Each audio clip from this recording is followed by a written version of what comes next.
Welcome to YouTube channel at NK Physics 06.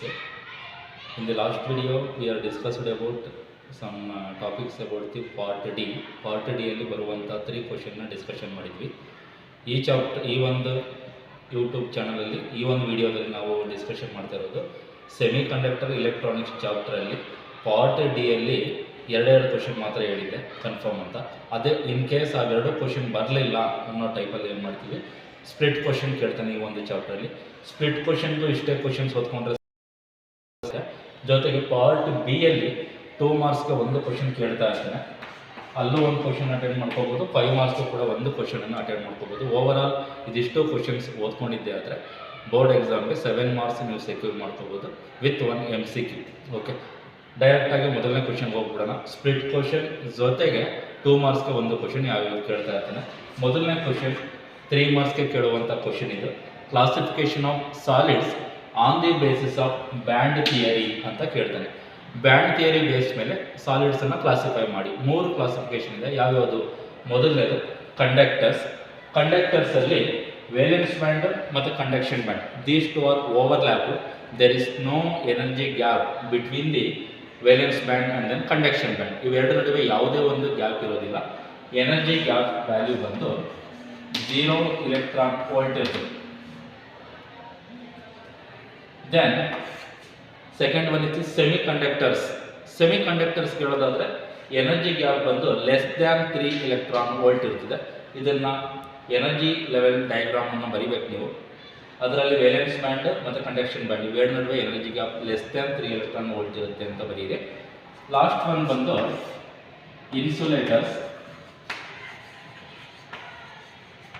ಇನ್ಸುಲೇಟರಲ್ಲಿ ಇವೆರಡು ನಡುವೆ energy gap ಎಷ್ಟಪ್ಪ ಇರುತ್ತೆ ಅಂದರೆ ಗ್ರೇಟರ್ ದ್ಯಾನ್ 3 electron volt ಅಷ್ಟು ಇರ್ತದೆ. ಇದೊಂದು ಛೋಟಾ ಡಯಾಗ್ರಾಮ್ ಹಾಕಬೇಕು, ಅದನ್ನೊಂದು ಲೈನನ್ನು ಬರೆದ್ರೆ ಸಾಕು.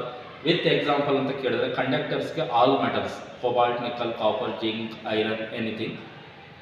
ಸೆಮಿ ಕಂಡಕ್ಟರ್ಸ್ ಕೇಳಿದ್ರೆ ಇರೋದೇ ಎರಡು, silicon and then germanium, pure silicon and then pure germanium ಅಂತ ಹೇಳಿ ಅವೆರಡನ್ನ ಎಲಿಮೆಂಟಲ್ ಸೆಮಿ ಕಂಡಕ್ಟರ್ಸ್ ಅಂತ ಕೂಡ ಕರಿತೀವಿ. ಅದನ್ನು ಎಕ್ಸಾಂಪಲ್ ಕೊಡಿ.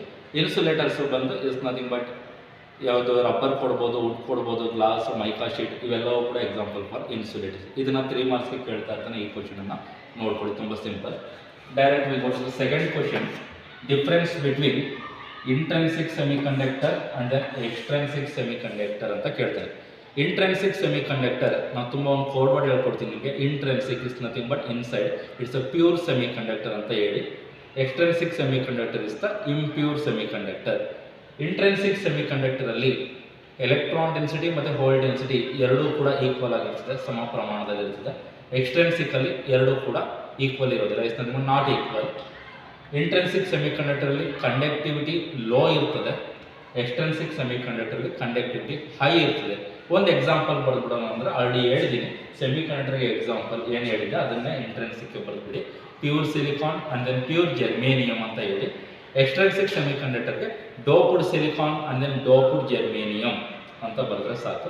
3 ಮಾರ್ಕ್ಸಿಗೆ ಕೇಳ್ತಾ ಇರ್ತಾನೆ, ನೋಡ್ಕೋಬೇಕು. Okay, next question. Difference between P type semiconductor, N type semiconductor. ಇವೆರಡು ಯಾವ ಒಂದು ಟೈಪ್ನ ಸೆಮಿ ಕಂಡಕ್ಟರ್ ಅಂದರೆ ಎಕ್ಸ್ಟ್ರೆನ್ಸಿಕ್ ಸೆಮಿ ಕಂಡಕ್ಟರ್ನ 2 ಟೈಪ್ಸ್ ಇವೆರಡು, ಪಿ ಟೈಪ್ ಮತ್ತು ಎನ್ ಟೈಪ್. ಇವೆರಡು ಡಿಫ್ರೆನ್ಸ್ ಬರೀರಿ ಅನ್ನೋದ್ರೆ ತುಂಬ simple.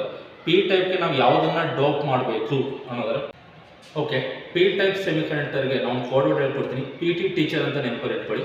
P is nothing but trivalent impurity ಆಟಮ್ನ ನಾವು ಡೋಪ್ ಮಾಡಿದಾಗ ನಾವು ಪಿ ಟೈಪ್ ಸೆಮಿ ಕಂಡಕ್ಟರ್ನ ಪಡ್ಕೋತೀವಿ.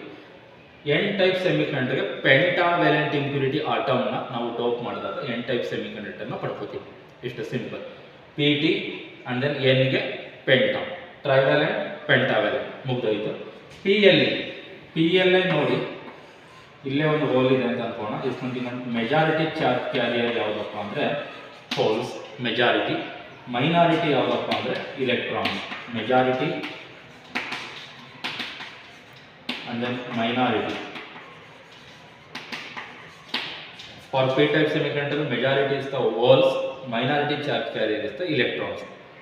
ಇದಕ್ಕೆ ಏನು ಬರೆದಿರ್ತೀರಿ, ಎನ್ ಟೈಪ್ಗೆ ರಿವರ್ಸ್ ಬರೆದ್ಬಿಟ್ರೆ ಮುಗಿದೋಯ್ತು. Majority is the electrons, minority is the holes. 3 difference ಹಾಕೋ 3 ಮಾರ್ಕ್ಸ್ಗೆ. ಎಷ್ಟು ನೆನಪಲ್ಲಿ ಇಟ್ಕೊಳ್ಳಿ, ಮುಗೀತು. ನೆಕ್ಸ್ಟ್ ಬಂದು ವಾಟ್ ಈಸ್ ಡಯೋಡ್ ಅಂತ ಕೇಳ್ತಾನೆ. Diode is nothing, circuit symbol of the diode ಅಂತ ಕೇಳ್ಬೋದು.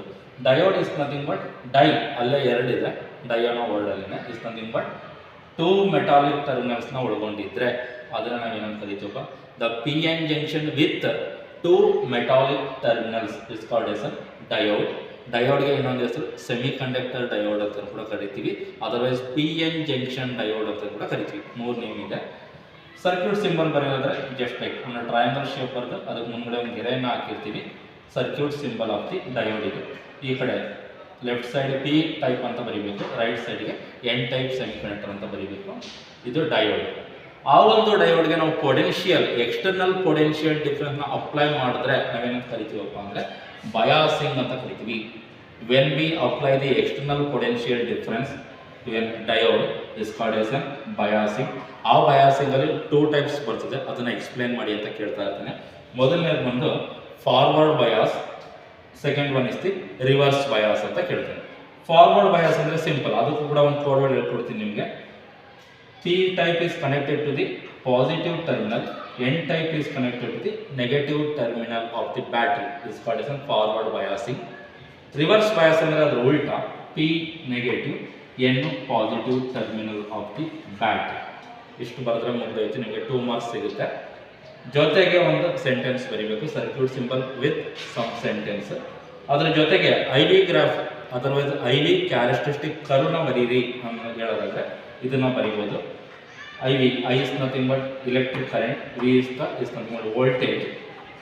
ಐ ಜೊತೆಗೆ ಕರೆಂಟನ್ನು ಡ್ರಾ ಮಾಡಿ ಹೇಳೋದಾದ್ರೆ ನಾವು ಗ್ರಾಫಲ್ಲಿ ಫಾರ್ವರ್ಡ್ ಬಯಾಸ್ಗೆ ಏನು ಹೇಳ್ತೀವಪ್ಪ ಅಂದರೆ ಕಟ್ ಇನ್ ವೋಲ್ಟೇಜ್ ಅಂತ ತೋರಿಸ್ತೀವಿ. ರಿವರ್ಸ್ ಬಯಾಸಲ್ಲಿ ಏನು ತೋರಿಸ್ತೀವಪ್ಪ ಅಂದರೆ ರಿವರ್ಸ್ ಸ್ಯಾಚುರೇಷನ್ ಕರೆಂಟ್ ಅಂತ ತೋರಿಸ್ತೀವಿ. ಇವೆರಡು ಗ್ರಾಫನ್ನು ನೀವು ನೋಡ್ಕೋಬೇಕು.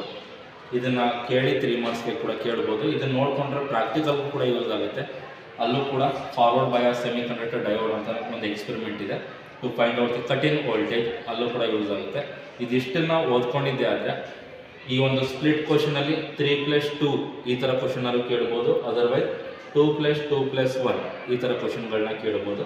ಇದಿಷ್ಟು ಕ್ವಶನ್ ನೀವು ಸಾಲ್ವ್ ಮಾಡಿದ್ದೇ ಆದರೆ ನಿಮಗೆ 5 ಮಾರ್ಕ್ಸು ಕೂಡ ಯೂಸ್ ಆಗುತ್ತೆ, ಅದರ್ವೈಸ್ 2 ಮಾರ್ಕ್ಸಲ್ಲೂ ಕೂಡ ಒಂದು ಕ್ವಶನ್ ಗ್ಯಾರಂಟಿ ಬರುತ್ತೆ. ವೆದರ್ ಫಾರ್ವರ್ಡ್ ಬಯಾಸ್ ಮತ್ತು ರಿವರ್ಸ್ ಬಯಾಸ್ ಸುಮಾರು ಸಲ ಕೇಳಿದಾನೆ, ಇದನ್ನು ನೋಡ್ಕೊಳ್ಳಿ. Half wave pool wave rectifier ಕೇಳಲಿಲ್ಲ ಅಂದರೆ ಇವನ್ನ ಕೇಳುವಂಥ ಚಾನ್ಸಸ್ ಇರ್ತದೆ, ಮಿಸ್ ಮಾಡ್ಕೊಳ್ಳೋದಕ್ಕೆ ಹೋಗ್ಬೇಡಿ. ಓಕೆ, ಈ ಒಂದು ಸೆಷನಲ್ಲಿ ಈ ಒಂದು ವಿಡಿಯೋ ಇದನ್ನು ನಾನು ಸ್ಟಾಪ್ ಮಾಡ್ತಾ ಇದ್ದೀನಿ.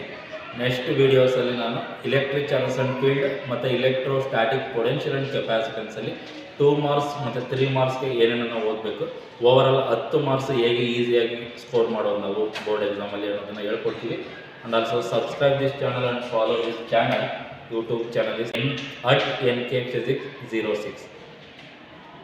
ಓಕೆ, ಕಮೆಂಟ್ಸಲ್ಲಿ ನಿಮಗೆ ತಿಳಿಸಿ ಯಾವ್ಯಾವ ಚಾಪ್ಟರ್ ಮಾಡಿಕೊಡ್ಬೇಕು ಅನ್ನೋದು ಬೋರ್ಡ್ ಎಕ್ಸಾಮ್ಗೆ. And also follow this channel and subscribe this channel @nkphysics06.